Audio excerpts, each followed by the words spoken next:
Здравствуйте! В государстве Алания 18 часов и в прямом эфире информационный выпуск сегодня. С вами Ирина Кусраева и вот главные темы дня.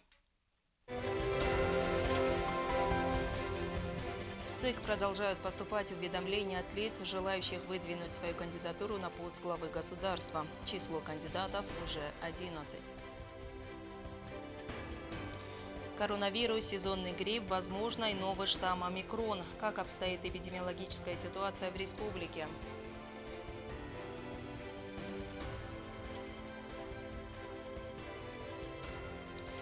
Путь к независимости. В Йогу прошла выставка, посвященная столетию геноцида остинского народа.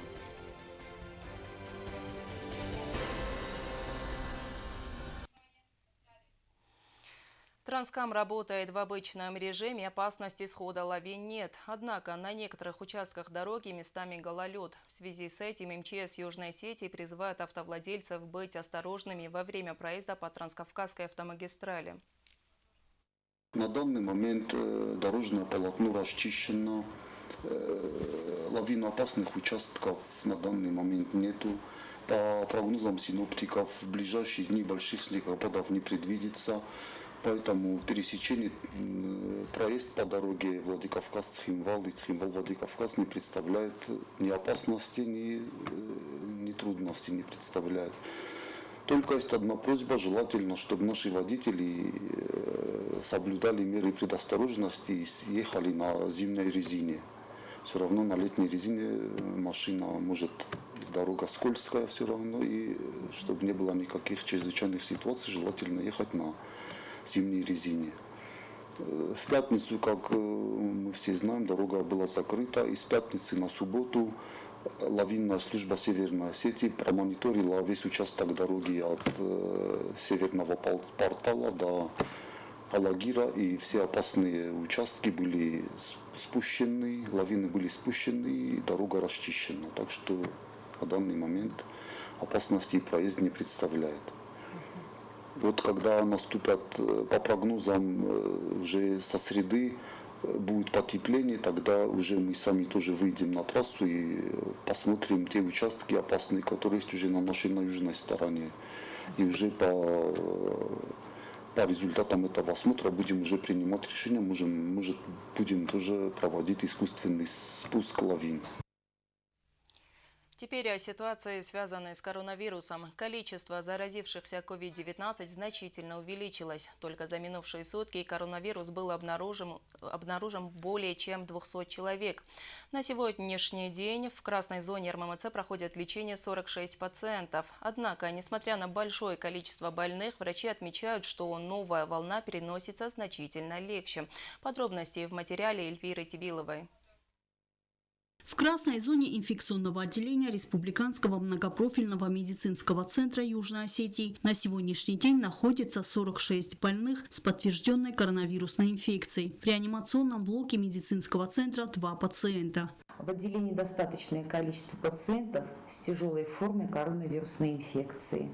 Растет число пациентов, обращающихся в первично-сортировочное отделение. Число вновь выявленных, инфицированных коронавирусом. И также растет число пациентов на госпитализацию. По словам заместителя главврача РММЦ Элеоноры Джоевой, для того, чтобы уложить больного на госпитализацию, врачи руководствуются рядом критериев. Это первое, длительная лихорадка, низкие цифры сатурации, КТ-2, то есть 25% и более, поражение легочной ткани и положительный тест на коронавирус. К нам же обращаются пациенты с КТ-1, то есть это где-то 2%, 5% поражения легочной ткани, без лихорадки, с нормальными цифрами сатурации. И таким пациентам мы вправе отказать в госпитализации. Врачи призывают соблюдать необходимые условия ограничительных мер в рамках объявленного в республике карантина. Необходимые правила также предусматривают изоляцию граждан в домашних условиях, сведение к минимуму всех возможных контактов. Делается это для избегания чрезмерного наплыва больных и недопущения создания благоприятных условий распространения коронавирусной инфекции, в том числе и среди медперсонала. Цель карантина – это снизить распространение инфекции, в данном случае коронавирусной инфекции, растянуть, пролонгировать в определенном промежутке временном заболеваемость граждан.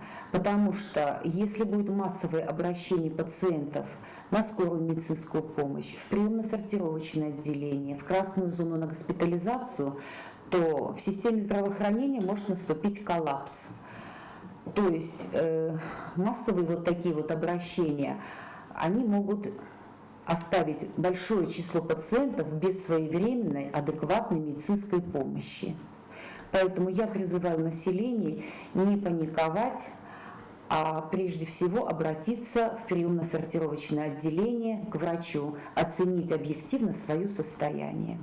Врачи прогнозируют, что заболеваемость не скоро сойдет на спад. Причиной тому несоблюдение условий карантина и введенных ограничительных мер. Поэтому число инфицированных неуклонно будет расти. Что касается числа больных коронавирусом врачей и других медработников, их количество идет на спад. Те, кто заболел в самом начале новой волны, уже стали выходить на свои рабочие места, отметила Элеонора Джуева. Замглавврача назвала это радостным фактом. Эльвира Тибилова, Арсен Гасев, Зарема Арсоева. Информационный выпуск сегодня. Помимо ковидных больных увеличилось и количество больных сезонным гриппом, в их числе и дети. В связи с этим детская больница и поликлиническое отделение работают в усиленном режиме. Яна Плеева подробнее. Рост заболеваемости COVID-19 продолжается по всему миру, но наряду с этим наблюдается рост сезонного гриппа вперемешку, как предполагают врачи, с новым штаммом омикрон. Растет и число заболевших среди детей. Детская больница и поликлиническое отделение на сегодняшний день работают в усиленном режиме. Основная нагрузка идет сейчас на поликлиническое отделение. Очень много больных детей, очень много. Конечно, есть и ОРВИ, но большая часть у нас все-таки сейчас идет ковид-положительных детей. Состояние их обычно бывает средней тяжести. Из того количества детей, которые поступают к нам в поликлинику, в приемное отделение детской больницы, мы всем делаем тесты, ПЦР-тесты. И в основном большая часть оказывается положительных. Но мы не можем вам точно сказать, это омикрон, но скорее всего это омикрон, потому что дети переносят его как ОРВИ. Ввиду того, что большинство врачей также болеют, в каждом отделении по одному врачу и приходится работать по несколько смен. В дневное время больных детей принимает поликлиническое отделение. В вечернее и ночное время в детской больнице принимает дежурный врач. Как отметила заведующая, при необходимости детей сразу же госпитализируют. Мы их укладываем в боксы. У нас есть, на первом этаже боксы. Там им оказываем необходимую помощь, берем ПЦР-тест.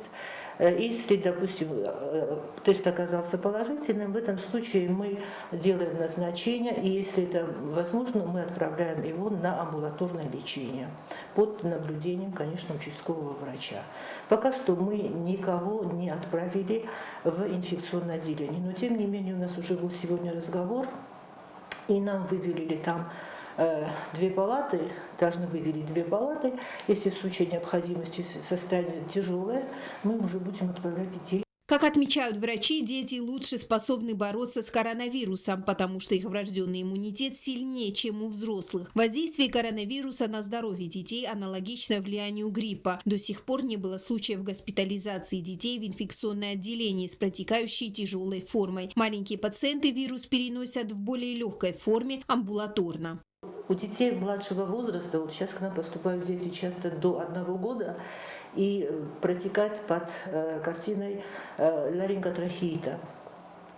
И после лечения, уже когда к нам приходит ответ, он бывает чаще всего положительный.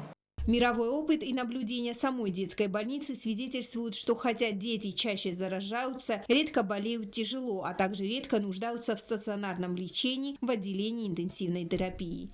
Яна Плеева, Азамат Кудзев. Информационный выпуск сегодня.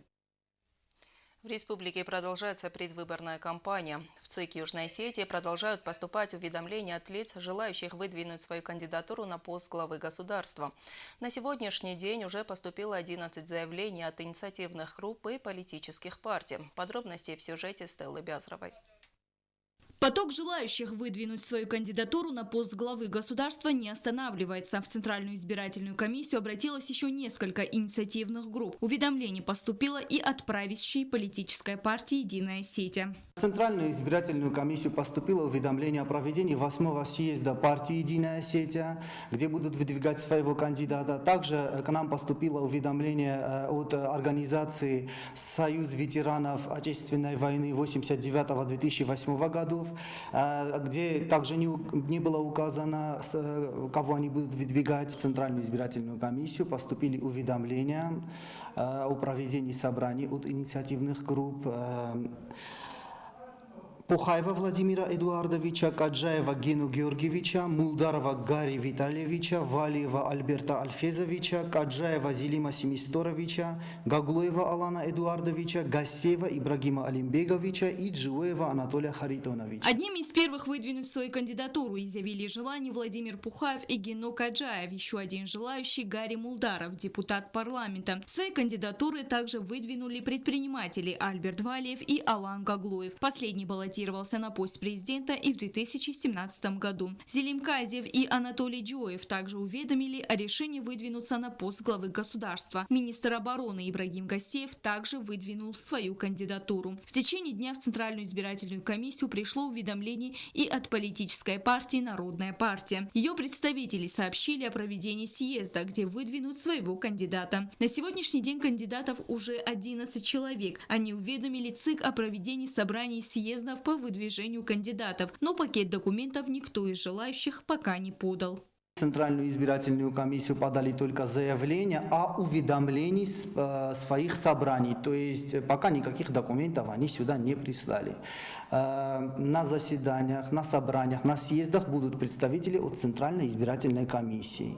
Тем временем члены Центральной избирательной комиссии напоминают, что крайний срок подачи документов 20 февраля включительно. 21 февраля мы уже документы от инициативных групп и от политических партий принимать не будем. По словам Игоря Чочиева, после проведения собраний Центральная избирательная комиссия уведомит кандидатов о сборе подписей в поддержку выдвижения кандидатов.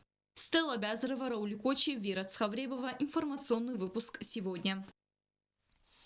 О геноциде осетинского народа, а также в военных событиях 2008 года. Работниками библиотеки Юго-Осетинского госуниверситета подготовлена книжно-иллюстрированная выставка. В ней представлены отреставрированные книги, которые пострадали в 2008 году, благодаря чему у студентов появилась возможность восполнить недостающие знания о геноциде осетинского народа. Посетить выставку сможет каждый желающий. Сюжет Агунды Губозовой.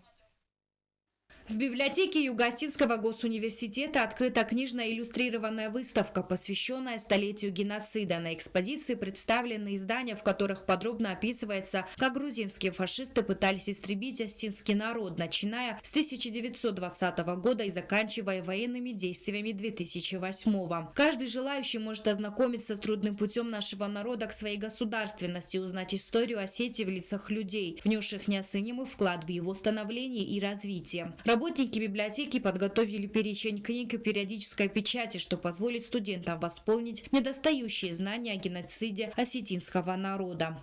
Книги Маргиева, Алексей там у нас есть, и книги наших преподавателей, посвященные геноциду юго-осетинского народа, историков.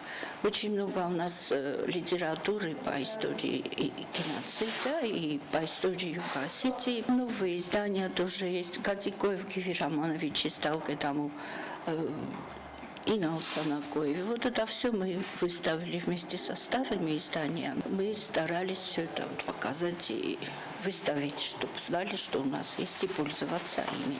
Как рассказала директор библиотеки Фатима Цхавребова, студенты активно используют представленную литературу.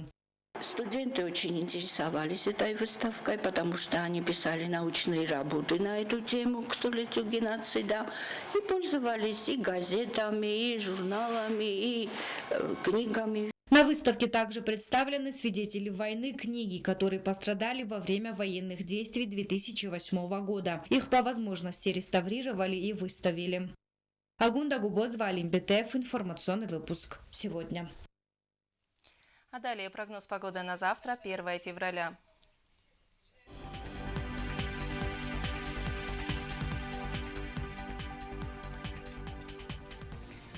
По всей республике облачно с прояснениями. В Знаурском районе днем плюс 5, ночью минус 4. В Дзауском районе днем плюс 4, ночью минус 3. В городе Гуайса днем минус 2, ночью минус 6. В Ленигорском районе днем плюс 3, ночью минус 2. В столице республики в Цхинвале днем плюс 6, ночью минус 4. Я благодарю вас за внимание. До свидания.